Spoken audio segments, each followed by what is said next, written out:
आप देख रहे हैं फतेहपुर हलचल न्यूज़ चैनल। मैं हूं रमेश मोहन शुक्ला। मुझे विश्वास है अब तक का आपका दिन शुभ रहा होगा। आप स्वस्थ होंगे, सानंद होंगे और प्रसन्न होंगे। साथियों, शारदीय नवरात्र का आज पहला दिन है। पहले दिन हम माँ शैलपुत्री की पूजा करते हैं। शैलपुत्री मतलब पहाड़ों की पुत्र। शैल माने पहाड़, और इन्हीं पहाड़ों के एक पुत्र के बारे में मैं आज ये वीडियो बनाने जा रहा हूँ। आप कल्पना जब तक करेंगे तब तक के लिए मेरा अनुरोध है कि यदि अभी तक आपने फतेहपुर हलचल यूट्यूब चैनल को सब्सक्राइब न किया हो तो कृपा करके आज नवरात्र के पहले दिन इस फतेहपुर हलचल यूट्यूब चैनल को सब्सक्राइब कर लीजिए और घंटी की आकृति वाली बटन भी दबा दीजिए। साथियों,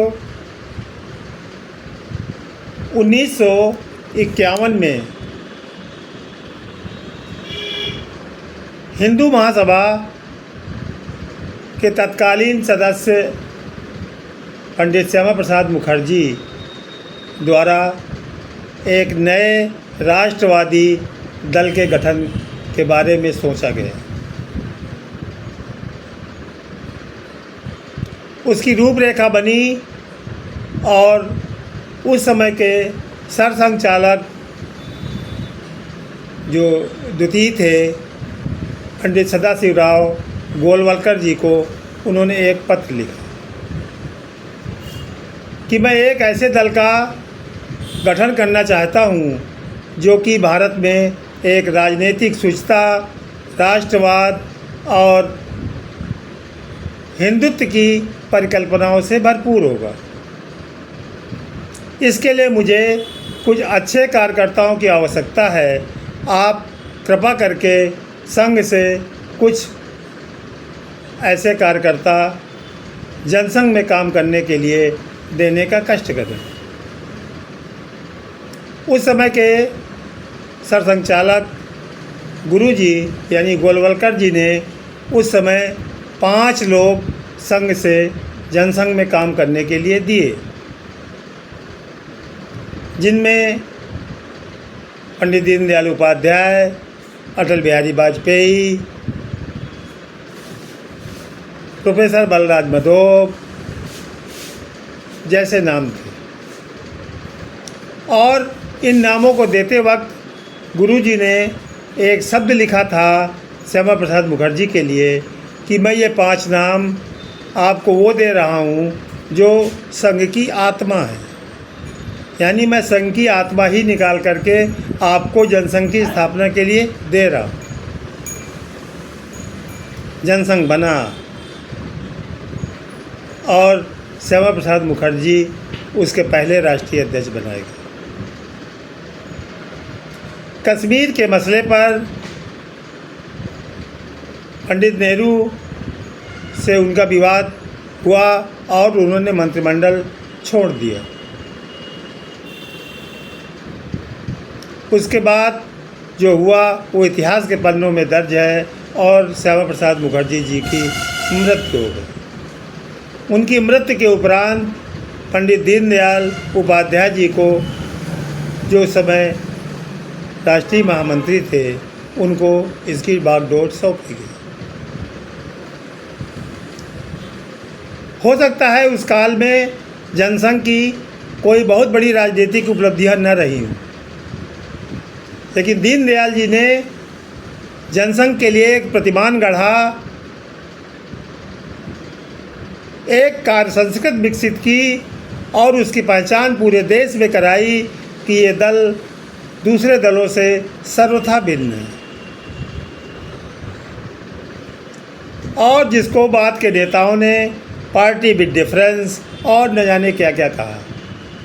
और इसी भिन्नता के कारण इस देश के करोड़ों करोड़ लोग इस दल से जुड़े भी और इस दल को आगे बढ़ाया भी। दुर्भाग्य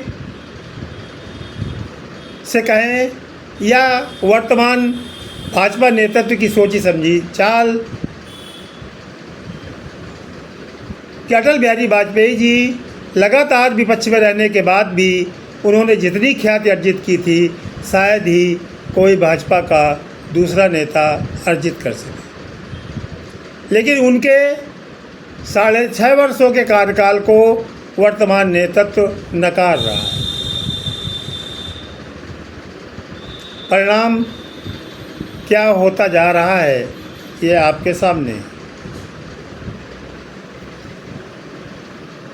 वर्तमान प्रधानमंत्री नरेंद्र मोदी जब उस समय गुजरात के मुख्यमंत्री हुआ करते थे और अटल बिहारी वाजपेयी जी देश के प्रधानमंत्री, उसी समय 2002 में गुजरात में हिंदू मुस्लिम का भीषण दंगा हुआ था और उस दंगे में जिस तरह की कार्रवाइयाँ हुई उससे अटल बिहारी जी कुपित थे, उदास थे, दुखी थे और उन्होंने उस समय के मुख्यमंत्री गुजरात और आज के वर्तमान प्रधानमंत्री नरेंद्र मोदी को राजधर्म निर्वाह करने की शिक्षा दी थी। लेकिन शिक्षा तो सुपात्र लोग ग्रहण करते हैं, कुपात्र। संयोग ऐसा बना कि अटल जी के खास सहयोगी रहे, जिनको 2 बैलों की जोड़ी भी कहा जाता था, उनमें से एक लालकृष्ण आडवाणी को वर्तमान प्रधानमंत्री नरेंद्र मोदी ने 2014 में शपथ लेते ही 75 वर्ष की आयु के ऊपर का कह करके उनको मार्गदर्शक मंडल में बैठा दिया गया। और उसके ठीक 5 साल बाद यही हश्र पंडित मुरली मनोहर जोशी जी के साथ भी किया। Party with difference. मैं भटक रहा हूँ मुद्दे से। मेरा आशय था कि इस दल को इस नाम से बनाया गया था कि यह दल दूसरे दलों से भिन्न होगा। लेकिन क्या वास्तव में 2014 के बाद ऐसा आपको दिखाई पड़ा? यदि दिखाई पड़ा है तो निश्चित रूप से इसमें आपका दृष्टिदोष ही होगा। मोदी जी के प्रधानमंत्री बनते समय आज के रक्षा मंत्री राजनाथ सिंह भाजपा के राष्ट्रीय अध्यक्ष हुआ करते, उनको हटाकर मोदी जी ने अपनी कैबिनेट में गृह मंत्री बनाया और राजनाथ सिंह की जगह पर अमित शाह को भाजपा का राष्ट्रीय अध्यक्ष बना दिया गया। 2019 के बाद जैसे ही भाजपा पुनः सत्ता में आई, मोदी जी ने तत्कालीन गृह मंत्री पूर्व भाजपा राष्ट्रीय अध्यक्ष राजनाथ सिंह को बड़े सलीके से गृह मंत्रालय से हटाकर रक्षा मंत्रालय में भेज दिया और अपने खासम खास जो गुजरात में भी उनके साथ गृह मंत्रालय देख चुके थे, उन अमित शाह जी को भारत का गृह मंत्री बना दिया गया। इस तरह से भाजपा के राष्ट्रीय अध्यक्ष का पद खाली हुआ और उसमें पहले जेपी नड्डा जी को कार्यवाहक बनाया गया और उसके बाद 2 टर्मों तक के लिए उनको भाजपा का राष्ट्रीय अध्यक्ष बनाया गया। जैसा कि बहुत सारे हमारे मित्र जानते होंगे कि भाजपा में एक व्यक्ति लगातार 2 टर्मों तक ही भाजपा का राष्ट्रीय अध्यक्ष रह सकता है और जेपी नड्डा साहब का यह कार्यकाल 1 जनवरी 2022 को समाप्त हो जाता है। उसके बाद से अभी तक, जब मैं इस सितंबर 2025 में ये वीडियो बना रहा हूँ, तब तक जयप्रकाश नड्डा ही भाजपा के राष्ट्रीय अध्यक्ष बने हुए। कारण पर कारण, जैसे भारतीय अदालतें तारीख पर तारीख देती हैं, वैसे ही भाजपा में राष्ट्रीय अध्यक्ष चुनने के लिए तारीख पर तारीख दी गई, लेकिन फैसले की तारीख अभी तक नहीं आई। अब तो ऐसा लगता है कि जब तक मोदी जी इस देश के प्रधानमंत्री रहेंगे तब तक जयप्रकाश नड्डा भाजपा के राष्ट्रीय अध्यक्ष बने रहेंगे।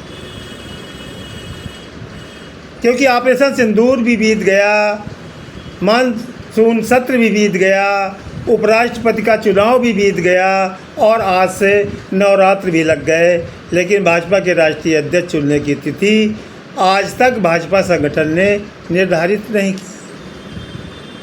जबकि भाजपा के नियमावली के अनुसार 50% से अधिक प्रदेशों में प्रदेश अध्यक्षों का निर्वाचन हो चुका है।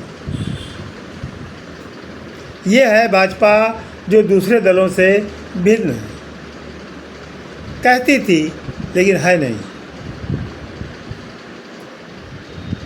पुनः मेरा सवाल वही है कि क्या जेपी नड्डा तब तक भाजपा के राष्ट्रीय अध्यक्ष रहेंगे जब तक नरेंद्र मोदी इस देश के प्रधानमंत्री। प्रश्न और उसका उत्तर मैं आप पर छोड़ता हूँ। कृपया कमेंट करके बताएं और यदि अभी तक आपने फतेहपुर हलचल यूट्यूब चैनल को सब्सक्राइब न किया हो तो सब्सक्राइब कर लें और घंटी वाली आकृति को भी दबा दें ताकि फतेहपुर हलचल यूट्यूब चैनल में अपलोड होने वाली प्रत्येक वीडियो आप तक सबसे पहले पहुंच सके। कुछ लोग कहेंगे कि क्या फ़र्क पड़ता है भाजपा का राष्ट्रीय अध्यक्ष जेपी नड्डा हो, अमित शाह हो, राजनाथ सिंह हो या कोई और। लेकिन नहीं, यह एक लोकतांत्रिक देश है और हर देश में एक आंतरिक लोकतंत्र भी होता है। दूसरे दलों पर जब यह भाजपा के शीर्षस्थ नेता परिवारवादी होने का आरोप लगाते हैं तो क्या लगातार एक ही व्यक्ति को राष्ट्रीय अध्यक्ष बनाए रखना क्या ये व्यक्तिवाद की श्रेणी में नहीं आता, जो परिवारवाद से भी ज़्यादा खतरनाक है। सोचना और उसके उत्तर देना आपको है। आप देख रहे हैं फतेहपुर हलचल यूट्यूब चैनल और मैं हूं रमेश मोहन शुक्ला। धन्यवाद।